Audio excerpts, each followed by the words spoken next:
So quoted £90, that's £45 each side to fix these headlamps, because they're supposed to be too dim, so they failed the MOT.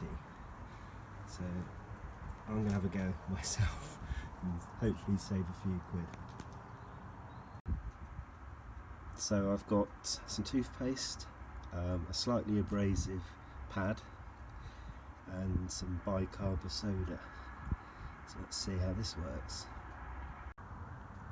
So this is just after a couple of minutes with the bicarb and soda and an abrasive pad.